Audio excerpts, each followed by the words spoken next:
نبی کریم صلی اللہ علیہ وسلم حسن اخلاق کے مکمل پیکر تھے۔ آپ کے اخلاق کریمہ سے قریش کے سردار اور قبیلہ معترف اور متاثر تھا۔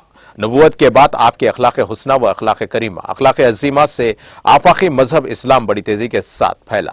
میلاد النبی صلی اللہ علیہ وسلم سے رہتی دنیا تک امت مسلمہ کو جو سبق ملتا ہے وہ حقوق اللہ اور حقوق العباد کی ادائیگی کا باعث ہے۔ ان خیالات کا اظہار مولانا محمد حسنین حسینی، امام و خطیب و رحیمیہ مسجد جنگاؤں نے کل بعد نماز عشاء جامع مسجد جنگاؤں مرکز پر صدر کمیٹی جناب الحاج محمد مسیح الرحمان ذاکر پٹیل، معاون رکن بلدیہ کی زیر صدارت منعقدہ عظیم الشان جلسہ میلاد النبی صلی اللہ علیہ وسلم سے خطاب کرتے ہوئے کیا۔ انہوں نے امت محمدیہ کو سیرت النبی صلی اللہ علیہ وسلم پر سختی کے ساتھ عمل پیرا ہونے اور نبوت اور رسالت کے تقاضوں کو پورا کرنے کی تلقین کی اور کہا کہ اسوہ محمدی پر عمل کرتے ہوئے دنیا اور آخرت میں سرخرو ہو سکتے ہیں۔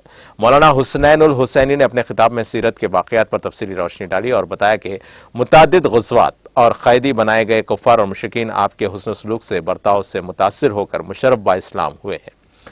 فتح مکہ کے بعد آپ کے منکسر المزاجی و حسن سلوک اور برتاؤ افو درگزر کا معاملے کی مثال قیامت تک نہیں ملتی۔ اسلام کی دعوت اور تبلیغ کے دوران حضور اکرم صلی اللہ علیہ وسلم کے رویے، حسن سلوک اور اخلاق کریمہ سے پوری دنیا میں آپ کا رعب اور دبدبہ چھا گیا تھا۔ انہوں نے میلاد النبی صلی اللہ علیہ وسلم کے موضوع پر اپنا محاسبہ کرنے اور آپ صلی اللہ علیہ وسلم کی فکر اور غم کو اور اپنا مقصد حیات بنانے کا امت کو مشورہ دیا۔ جلسے کا آغاز حافظ محمد عبدالرشید کے قراءت کلام پاک سے ہوا۔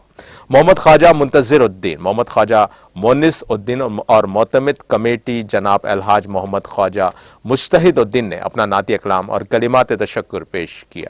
مولانا محمد حسنین الحسینی کی دعا پر جلسہ میلاد النبی صلی اللہ علیہ وسلم کا اختتام عمل میں آیا۔